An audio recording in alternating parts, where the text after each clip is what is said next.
La sortie du jeu GTA 6 initialement prévue en automne 2025 a été reportée de 6 mois. Bien évidemment, ça a eu un impact énorme sur le prix de l'action. Et dans cette vidéo, on ira analyser le graphique de l'action de Take-Two Interactive Software qui est extrêmement intéressant et le mouvement que j'attends pourrait clairement nous présenter de très bonnes opportunités à long terme. Avant cela, on ira faire un tour sur le prix du Bitcoin qui est sur les précédents jours extrêmement bullish et pour le moment, on est toujours sur cette structure qui est haussière à court terme. Je vais t'en parler dans cette vidéo. À la suite de ça, on ira analyser le Solana qui est encore plus haussier que le Bitcoin. On ira voir ça juste après. On est directement sur le Bitcoin. Comme tu le vois, dans les précédents jours, on a eu le mouvement haussier qu'on attendait avec la récupération de toutes ces liquidités au niveau des 95 000 $.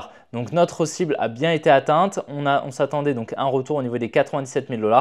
C'est actuellement le cas. Donc ça, c'est top. Maintenant, je t'avais expliqué qu'il y avait énormément de liquidités ici au niveau des 93 000 $ environ, 92 700 et que c'était pas impossible qu'on ait donc un retournement au-dessus de cette liquidity pool, donc au-dessus des 95 000 $, on avait énormément de liquidités. Entre les 95 000 et les 97 000, il y a énormément de liquidités qui sont présentes. Et c'est pour ça que je t'avais dit que c'était vraiment pas impossible qu'on ait un potentiel retournement qui prenne place et qu'on aille par la suite récupérer les liquidités qu'on a juste là, étant donné que la structure en plus haute time frame était toujours haussière et donc on pouvait, comme je t'avais dit, effectuer un complexe pullback, c'est-à-dire effectuer un mouvement dans la structure haussière pour potentiellement continuer la structure. D'accord? C'était quelque chose qui n'était pas impossible. Et donc, pour le moment, comme tu vois, on a cassé donc, cette espèce de range. Ok, et donc, on a toujours des liquidités au sud. En revanche, les liquidités au nord ont été récupérées. Ok, et pour le moment, on n'a pas eu de retournement qui semblerait donc être assez pertinent pour aller chercher les liquidités aux 92 800. Cependant, on est clairement en train ici d'avoir une potentielle distribution. Alors potentielle parce que ce n'est pas sûr. En effet, ici, comme tu vois, on a donc eu la première création de liquidité puis la deuxième. Donc tu vois, on a vraiment deux trendlines ici qui viennent d'être créées. Donc ça incite beaucoup d'intervenants à se placer. Donc on pourrait mettre donc une zone de liquidité juste là. Bien évidemment, les liquidités, elles ne viennent pas forcément être récupérées, c'est simplement des probabilités. Et des fois, c'est tellement énorme que il y a d'énormes probabilités de venir les récupérer. D'accord, je te donne un exemple.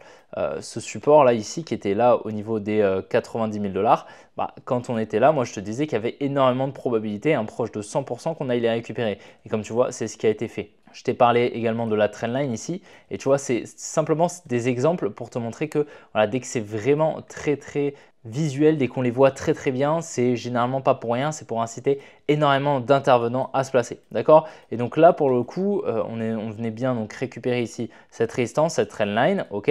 Et pour le moment, il n'y a pas de retournement réel qui prend place. Quand je parle de retournement, qu'est-ce que je veux voir? Moi, je veux tout simplement un changement de structure. C'est-à-dire que là, on a une structure avec des lows et des highs de plus en plus hauts. Moi, ce que je veux, c'est une cassure d'un des lows, ok? Et là, comme tu le vois, on est toujours sur une structure qui est haussière, ok? On fait des hauts de plus en plus hauts et des bas de plus en plus hauts. Et donc le low, le protected low, il est juste là au niveau des 96 600 $. Comme tu vois, je te l'ai mis en valeur. Pourquoi? Parce que c'est ce dernier low, c'est cette dernière injection d'ordre haussière avant la cassure de ce high ici, ok? Et donc c'est pour ça que pour le moment, il n'y a pas de retournement qui prend place. En revanche, voilà, on peut potentiellement s'attendre, déjà ici, là je pense qu'à court terme, on va venir liquider à court terme ici ce high, d'accord? Je pense qu'il y a de fortes probabilités qu'on aille le récupérer. Et après, on pourrait potentiellement avoir un retournement pour aller chercher les liquidités qui sont un peu plus au sud. C'est pas impossible, mais comme je te dis, on est toujours sur une structure qui est haussière. Donc tant qu'il n'y a pas de structure haussière, du moins qu'il n'y a pas de changement de structure haussière, pardon, eh ben, on ne va pas anticiper de plus bas, d'accord? On ne va pas anticiper qu'on aille plus bas. Pour le moment, on est toujours sur la structure haussière, donc on va anticiper des plus hauts. Mais si la structure vient à shift, ok, si on vient à casser la structure, là à ce moment-là, on pourra anticiper potentiellement un retracement à court terme, ok? Et c'est pour le moment, pas forcément ce que je vais privilégier étant donné que la structure n'a toujours pas shift même en lower time frame, d'accord? Mais en effet, il y a quand même pas mal de liquidités ici qui sont présentes avec ce gros support ici et même à court terme ici avec la petite trendline. Donc ça me paraît assez confluent, mais comme je t'ai dit, le déclenchement qu'il faut pour avoir ce biais baissier à court terme qui prend place, c'est vraiment ce changement de structure à court terme, voilà, et voilà qu'on aille shift des structures, qu'on change de tendance à court terme. Pour le moment, ce n'est pas le cas, donc le biais reste haussier. En tout cas, les liquidités dont on attendait la récupération dans la dernière vidéo ont été récupérer. Donc ça, c'est plutôt bien. Mais pour le moment, voilà, le prix est plutôt lent, ce qui ressemble énormément à une distribution de Wyckoff. Hein, d'accord, donc on aurait les phases, on aurait potentiellement le Buying Climax ici, l'Automatic Rally, le ST, un deuxième ST juste là, donc le ST qui signifie Secondary Test, et donc avec le BC, donc le Buying Climax ici, le premier mouvement haussier. Tous les ST juste là viennent créer une création de liquidité, ok, donc une résistance, une trendline, ok. Et par la suite, avec le UT, donc le Uptrust de la distribution, on vient récupérer ces liquidités avant le potentiel retournement, ok. Pour le moment, il n'a pas eu lieu, étant donné qu'on attend toujours le changement de structure. Honnêtement, le Solana, ce qu'il a fait ces derniers jours, c'est excellent. Ok, on avait bien repéré en plus haut time frame cette grosse trendline ici qui prenait place et c'est pour ça que lorsqu'on était par là, hein, je m'attendais à la liquidation, d'accord, et un retour dans cette demand. Comme tu vois, ce qui a été fait, c'est magnifique. Hein, on est bienvenu ici créer un très gros support. Enfin, tu vois, il est gigantesque, hein, ce support. Il incite donc beaucoup d'intervenants à se placer à l'achat. Il crée donc beaucoup de liquidités, ce qu'on va appeler une liquidity pool, c'est-à-dire une piscine de liquidité qui vient donc être placée juste en dessous du support. Ce qui est marrant, c'est que juste en dessous du support, qu'est-ce qu'on a? On a la demand. Ok, la demand, c'est un concept qui est assez complexe à comprendre dans sa globalité, vraiment la comprendre de A à Z. Mais globalement, c'est une zone où la smart money a des ordres en négatif qu'elle doit venir refermer. C'est pour ça qu'on vient retracer dans la demand pour que la smart money vienne refermer ses ordres. Grâce à la liquidité qui est présente, la liquidité vendeuse, boum, la smart money vient se replacer à l'achat. Et là, on est ce qu'on va appeler une réaccumulation, donc une distribution qui est juste là, donc le Buying Climax, l'Automatic Rally, le ST et le Uptrust. On a bien une trendline ici, une résistance qui va être créée. Puis par la suite, on a l'accumulation ici qui prend place. On aurait ici le Selling Climax, l'Automatic Rally, le ST et le STNB, ok, qui vient donc conforter ici ce support qu'on vient liquider ici. Et donc ici, je pense qu'il y a pas mal de probabilités honnêtement qu'on aille récupérer cette zone des 157 $. Je pense honnêtement que c'est assez pertinent. Maintenant, comme tu vois, on est quand même venu liquider ici une trendline, mais pour le moment, on reste haussier, ok, on reste sur un order flow qui est haussier. Tant qu'on ne vient pas ici casser ce low, par contre, si on vient casser pour moi ce low juste là, on passera clairement baissier. Ok, ici là pour moi on a le protected low juste là, ok, et tant qu'on ne vient pas le casser, on reste haussier. Mais clairement c'est super intéressant ce qu'on a venu faire. Pourquoi? Parce qu'on vient non seulement liquider le support qui donc sert de support à la majorité des intervenants, donc qui viennent acheter juste au-dessus et vendre juste en dessous, hein, d'accord. Mais on a également cette grosse trendline, tu vois. Donc cette grosse trendline haussière, lorsqu'on est venu la casser, il y a beaucoup d'intervenants qui sont passés baissiers et lorsqu'on est venu casser en plus le support, voilà, encore plus, ça a libéré beaucoup d'ordres en vente sur le carnet d'ordre. Et donc, ça a créé de la contrepartie pour la smart money. D'accord? Donc, c'est extrêmement confluent comme scénario, enfin comme setup, hein, clairement. Donc, pour le moment, honnêtement, je reste haussier. Décidément, je n'arrive pas à supprimer ce trait, mais pour le moment, je reste haussier sur le Solana. Pour le moment, tant qu'on ne vient pas casser le low juste là des 140 $. Ok, mais clairement, le setup est vraiment très beau. Hein. On a eu donc une réaccumulation à la suite de la récupération de cette supply dont on avait parlé déjà il y a un petit moment. Et pour le moment, bah, on est haussier à court terme, mais on pourrait potentiellement venir shift la structure. Alors, la structure qui serait soit ici, hein, le high en plus haut time frame, soit ici. Ok, mais là il y a des equal high, donc c'est vrai que c'est assez délicat de mettre le protected high juste là. Si on veut être plus safe, on le mettrait juste ici. Le jeu GTA 6, dont vous savez peut-être, hein, la sortie était prévue en automne 2025, c'est-à-dire d'ici environ 6 mois, a été retardé hier aujourd'hui de 6 mois davantage, d'accord, donc prévu en mai 2026, c'est-à-dire dans un an, d'accord. Donc forcément ça fait beaucoup de bruit dans l'écosystème jeux vidéo, hein, parce que c'est un jeu qui est extrêmement attendu. Ça fait plus de 10 ans qu'ils n'ont pas sorti de GTA. Précédemment, il y avait eu le GTA 5. Hein. Je pense que il y en a beaucoup qui ont joué, même moi j'y ai beaucoup joué. Mais clairement, tout le monde attend la sortie de ce jeu GTA 6. Et comme tu le vois, depuis la sortie du trailer qui avait pris place environ il y a un an, tu vois, l'action a fait presque x2 environ, un plus 75%. Donc tu vois, c'était un jeu qui est vraiment très attendu et l'action en a bénéficié. Donc l'action, c'est Take-Two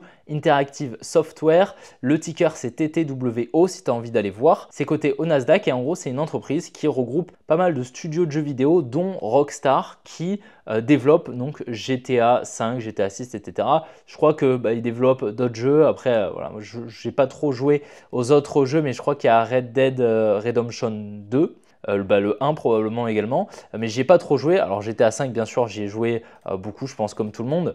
Mais sinon, le reste, j'y ai pas trop joué, mais je sais que c'est des très très bons jeux qui sont très bien développés. En tout cas, voilà, c'est une entreprise qui clairement imprime du cash. C'est une entreprise qui est clairement rentable. On a clairement un order flow qui est extrêmement bullish et donc on voit clairement que la smart money a pour but de faire pousser le prix au nord. Ok. Maintenant, si on regarde un petit peu plus du côté graphique, on voit bien que à court terme, hein, donc on a eu la news qui est sortie. Voilà, on a une belle bougie de moins 17% quand même hein, sur le prix de l'action de Take-Two Interactive.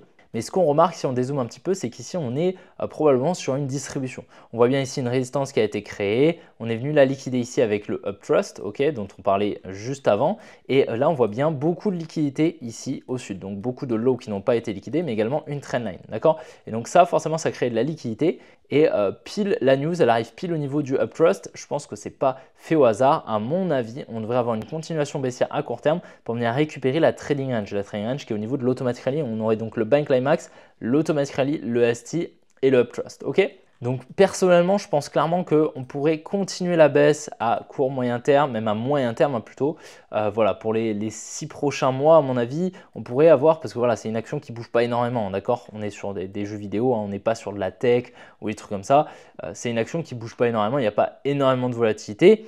Mais je pense qu'on pourrait avoir un petit order flow baissier qui se mette en place à court terme pour venir récupérer la demand des 170 $. Et honnêtement, les 170 $ sur cette action qui est extrêmement haussière, je pense réellement que c'est une très bonne opportunité parce que, imaginons, tu l'achètes ici, tu fais 45% jusqu'à la TH et puis à long terme, c'est quand même une très bonne entreprise à mon avis. Donc honnêtement, je pense clairement que c'est un très bon investissement, sachant que GTA V est clairement une machine à cash, d'accord? Même que sur les dernières années, GTA a fait plus d'argent que les premières années à la sortie du jeu. Donc clairement, je pense que GTA 6, ce sera la même chose, surtout à la sortie du jeu. Donc, à mon avis, on devrait avoir le bottom qui prenne place avant la sortie du jeu, d'accord? On devrait potentiellement avoir une accumulation qui prenne place, tac, et ensuite on a la sortie du jeu et on a l'order flow aussi qui se met en place. Personnellement, c'est clairement ce qui me paraîtrait le plus probable. Donc je m'attends à une réaccumulation sous la tiers pour par la suite profiter d'un order flow haussier à long terme. Mais clairement, voilà, on peut profiter aussi de ce genre de news sur les jeux vidéo. Comme tu le vois, suffit simplement de se renseigner. Donc moi personnellement, ce que je fais généralement, imaginons, voilà, tu cherches Rockstar, tu ne vas pas trouver le studio de jeux vidéo, tu ne trouveras pas. Par contre, ce que tu peux faire, c'est, voilà, si tu as besoin, tu vas sur ChatGPT, tu lui demandes, tu lui poses des questions et tu essayes de trouver le ticker pour pouvoir analyser